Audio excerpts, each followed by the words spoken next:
कि मैनेजमेंट क्या है, मैनेजमेंट आर्ट भी है, मैनेजमेंट साइंस भी है और मैनेजमेंट प्रोफेशन भी है। ठीक है, आर्ट क्या होती है, आर्ट के अंदर 3 चीजें होती हैं, अगर वो तीनों चीजें मैनेजमेंट में भी हैं तो हम मान लेंगे कि मैनेजमेंट आर्ट के बराबर है। ठीक है, साइंस में क्या होता है आगे देखेंगे, प्रोफेशन में क्या होता है देखेंगे।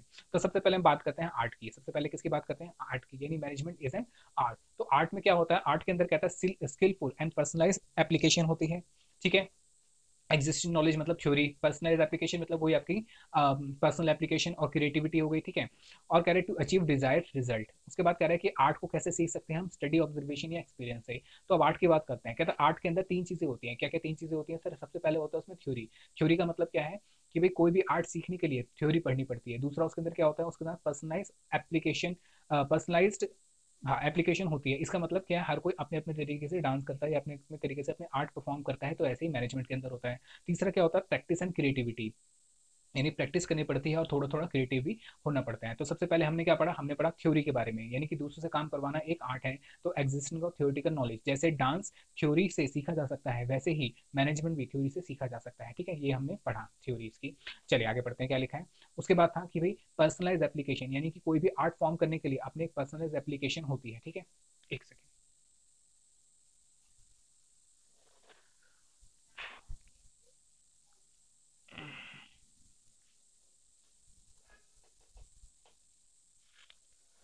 यानी कि अपने एक पर्सनलाइज एप्लीकेशन होती है, यानी कि हर कोई अपने अपने स्टाइल से डांस करता है। ठीक है, और वैसे ही हर कोई अपने अपने तरीके से लोगों को और काम को मैनेज करते हैं। ठीक है, उसके बाद ये इसकी थ्योरी थी। उसके बाद तीसरी चीज हमने क्या पढ़ी, हमने पढ़ा कि based on practice and creativity, जैसे किसी भी आर्ट की प्रैक्टिस करनी पड़ती है, जैसे किसी भी आर्ट की प्रैक्टिस करनी पड़ती है वैसे ही मैनेजमेंट की भी प्रैक्टिस करनी पड़ती है एंड क्रिएटिविटी भी चाहिए दूसरों से काम करवाने के लिए। ठीक है, तो हमने क्या पढ़ लिया, हमने पढ़ लिया management as an art, management as an art. ठीक है, तो यानी कि ये सारी चीजें मैनेजमेंट के अंदर होती हैं, इसलिए मैनेजमेंट आर्ट के बराबर होता है। ठीक है, चलिए तो इसकी भी एक बार थ्योरी पढ़ लेते हैं। क्या लिखा है, कह रहा based on practice and creativity.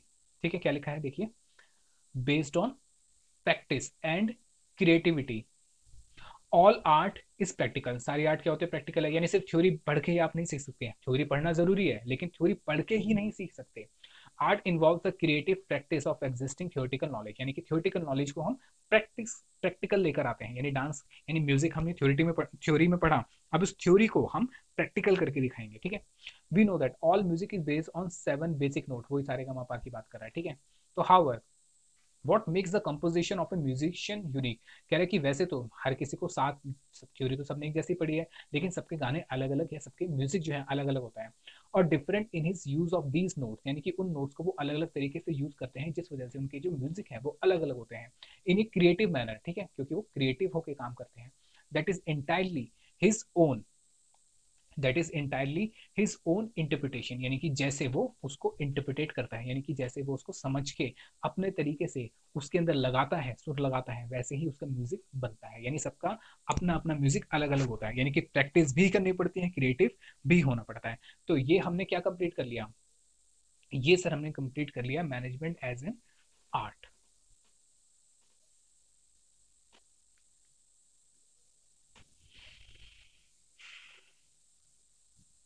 चलिए, तो कंक्लूजन क्या निकल कर आया सर, कंक्लूजन निकल कर आया कि management can be set to be an art. ठीक है, चलो मैं इसको पढ़ा देता हूँ।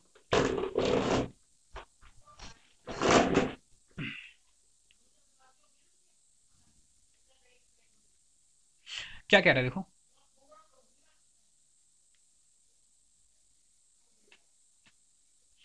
कह रहा है management can be set to be an art since it satisfy the following criteria, यानी मैंने कहा था कि भाई हम पहले बताएंगे आर्ट क्या है, फिर बताएंगे कि मैनेजमेंट के अंदर भी वही पॉइंट आते हैं, तो इसलिए management is equal to art, a is equal to b. ठीक है,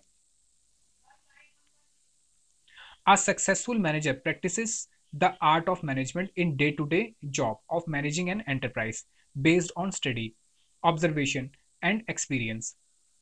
ठीक है, कह रहा है कि जो भी मैनेजर है, ठीक है, वो प्रैक्टिस करता है क्या, आर्ट ऑफ मैनेजमेंट, यानी मैनेजमेंट करता है आर्ट के तरीके से in day to day job of managing an enterprise based on study, observation, experience, यानी कि कैसे करता है अपने स्टडी के अकॉर्डिंग, यानी जो भी उसने मैनेजमेंट के बारे में पढ़ा है, जो भी उसने ऑब्जर्वेशन ली है अभी तक काम में, और जितना उसका एक्सपीरियंस है। There is a lot of literature, literature मतलब जो थ्योरी है, जिसे हम जो पढ़ रहे हैं वो भी क्या है, थ्योरी है, available in the various areas of managing, like marketing, ठीक है, जैसे बहुत सारे मार्केटिंग के लिए बुक मिल जाएगी आपको, यानी मार्केटिंग मैनेजमेंट की, फाइनेंस मैनेजमेंट की, ह्यूमन रिसोर्स मैनेजमेंट की। फाइनेंस मैनेजमेंट तो आपके सेकंड पार्ट भी है, जो आप सेकंड पार्ट पढ़ोगे ना वो मेनली फाइनेंस मैनेजमेंट का ही पार्ट है। Which the manager has to specialise, ठीक है, उसके अंदर मैनेजर को क्या होना पड़ेगा, स्पेशलाइज होना पड़ेगा। There is existence of theoretical knowledge, यानी कि क्या होता है उसके अंदर थियोरिटिकल नॉलेज होती है। तो यानी आपने बताया आर्ट में थ्योरी है, मैनेजमेंट में थ्योरी है, तो यानी कि art is equal to management. Second चीज, ठीक है, प्रैक्टिकल एप्लीकेशन। तो आर्ट के अंदर प्रैक्टिकल एप्लीकेशन होती है, ऐसे ही मैनेजमेंट के अंदर भी प्रैक्टिकल एप्लीकेशन होती है। कह रहे manager applies the acquired knowledge and personalised and skilful manner. कह रहे कि अब मैनेजर अप्लाई करता है अक्वायर्ड नॉलेज, जो भी उसने नॉलेज गेन करी है, इन अ पर्सनलाइज, यानी उसकी जो भी है, देखो हर कोई अपने अपने स्टाइल से मैनेजमेंट करता है, हर कोई अपने अपने स्टाइल से डांस करता है। वैसे कह रहा है कि manager applies the this manager applies this acquired knowledge in a personalise and skilful manner in the light of realities on a given situation, यानी जैसे सिचुएशन आती है उसके अकॉर्डिंग हर कोई अपने अपने तरीके से काम करता है। He is involve in the activities of organisation, studies critical situation and formulates his own theories for use in given situation. कह रहे कि जैसी सिचुएशन आती है उसके अकॉर्डिंग वो अपने तरीके से हर कोई काम करता है, ठीक है। तो जो भी उसने सीखा है, जो भी उसने एक्सपीरियंस गेन करा है, उस अकॉर्डिंग वो काम करता है, ठीक है। वो ये कहना चाह रहा है, जो भी सिचुएशन होगी। चलिए, this gives rise to different style of management. इसी को तो हम क्या कहते हैं, हर कोई अलग अलग स्टाइल से मैनेजमेंट करता है। तो यानी कि आर्ट में पर्सनलाइज एप्लीकेशन है, हर कोई अपने अपने तरीके से करता है।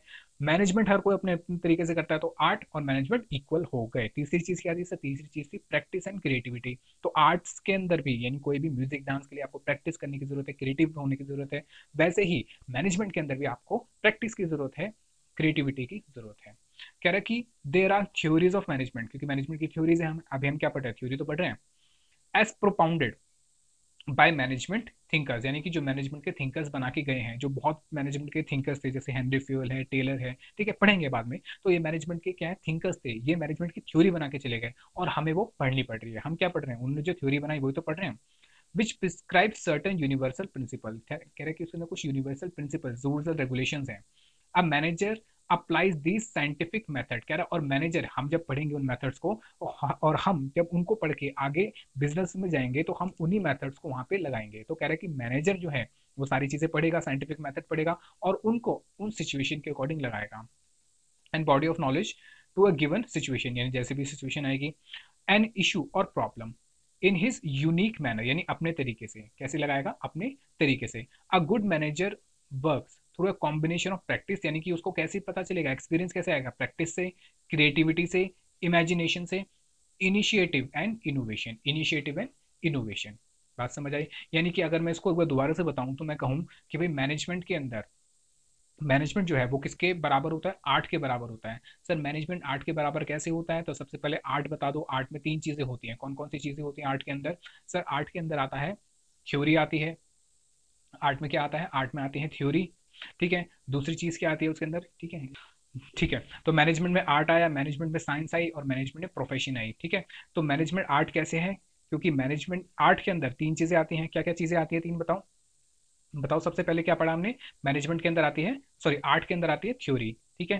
थ्योरी का मतलब क्या है, किसी भी आर्ट को सीखने के लिए थ्योरी पढ़नी पड़ती है। दूसरा उसमें क्या आता है, पर्सनलाइज एप्लीकेशन, यानी कि हर कोई अपने अपने स्टाइल से डांस करता है, आर्ट सीखता है। और तीसरा प्रैक्टिस एंड क्रिएटिविटी, ठीक है, यानी कि आर्ट के अंदर क्या होता है, प्रैक्टिस करनी पड़ती है और थोड़ा क्रिएटिव भी होना पड़ता है। और यही तीनों चीजें किसमें होती है, मैनेजमेंट के अंदर। तो मैं कह सकता हूँ कि मैनेजमेंट भी आर्ट के बराबर होती है। तो यानी यहाँ पे हमने क्या पढ़ा, हमने पढ़ा कि management is equal to art. तो उसके बाद हम क्या पढ़ेंगे सर, उसके बाद हम पढ़ेंगे कि मैनेजमेंट क्या होता है, साइंस होता है। मैनेजमेंट क्या होता है, साइंस होता है। तो मैनेजमेंट कैसे होता है साइंस, तो मैं बताऊंगा साइंस क्या होती है। मैं बताऊंगा कि जो चीजें साइंस में होती हैं वही चीजें मैनेजमेंट के अंदर होती है। तो मैं कहूंगा management is equal to science, management is equal to science, ठीक है। देखो मैं बहुत धीरे धीरे पढ़ा रहा हूँ, मेरा धीरे धीरे पढ़ाने का मेन मोटिव ये है कि सिर्फ ये क्लास देख के आपको सारी चीज़ें समझ आए, आपको और कोई देखने की क्लास देखने की जरूरत ना पड़े, आपको और कुछ पढ़ने की भी ज़्यादा जरूरत ना पड़े। सिर्फ घर जाके एक बार ये क्लास देखने के बाद एक बार सिर्फ बुक में से आप रिवाइज कर लो तो आपको सारी की सारी चीज़ें याद हो जाएंगी। अब आपको घर पे करना क्या है, देखो अब आपको घर पे जो भी मैंने पढ़ाया है वो एक बार बुक में से आके पढ़ना है। जो भी चीज़ें आपको समझ नहीं आती उनको अंडरलाइन करना है, उनकी फ़ोटो क्लिक करके जो ग्रुप है व्हाट्सएप का उस पर आप मुझे भेज दीजिए, जो भी आपका क्वारी है उसके साथ मैं उन क्वेश्चंस के आंसर आपको दे दूंगा। ठीक है, उसके साथ साथ करना क्या है आपको, जो मैंने ये क्वेश्चंस अभी दे रखे हैं उन क्वेश्चंस के आंसर आपको करने पड़ेंगे। ठीक है, कैसे करने पड़ेंगे, बुक में से पढ़ना पड़ेगा और उन बुक में से उसमें से जो भी क्वेश्चन दिए हैं उनके आंसर छांट के आपको लिखने पड़ेंगे, हाथ से लिख के आपको करने पड़ेंगे और उसकी फोटो क्लिक करके आपको ग्रुप पे मुझे भेजनी पड़ेगी। ठीक है, तो यहाँ पे मैं इस लेक्चर को ख़त्म करता हूँ। हमने इस लेक्चर में अच्छे से मैनेजमेंट एज एन आर्ट वो पढ़ लिया है, मैनेजमेंट की इंपॉर्टेंस पढ़ ली है। मेरे होप सो आपको चीज़ें समझ आ गई होंगी। अगर समझ आ गई हो तो अभी जाके चैनल को लाइक और सब्सक्राइब कर देना और इस वीडियो को अपने दोस्तों के साथ शेयर करना मत भूलिएगा। मैं मिलता हूँ आपसे अगली वीडियो के अंदर। अगली वीडियो के अंदर हम पढ़ेंगे मैनेजमेंट एज अ साइंस और होपफुली शायद अगली क्लास के अंदर, वैसे मैंने पहले भी कहा था, शायद अगली क्लास में ये लेक्चर ये चैप्टर जो है ख़त्म हो जाएगा। ठीक है, तो मैं मिलता हूँ आपसे अगली क्लास में। तब तक के लिए घर पे रहिए, सुरक्षित रहिए, ऑनलाइन क्लासेस से अपनी पढ़ाई करते रहिए क्योंकि एग्ज़ाम आपके हो सकता है उसी टाइम पे हो, एग्ज़ाम आपके डिले ना हो। तो ये मान के मत चलिएगा कि एग्ज़ाम डिले होंगे, तो पढ़ाई साथ साथ करते रहिए। ठीक है, मैं मिलता हूँ आपसे अगली क्लास के अंदर। तब तक अपना और अपने घर वालों को ख्याल रखिएगा। तब तक के लिए बाय बाय।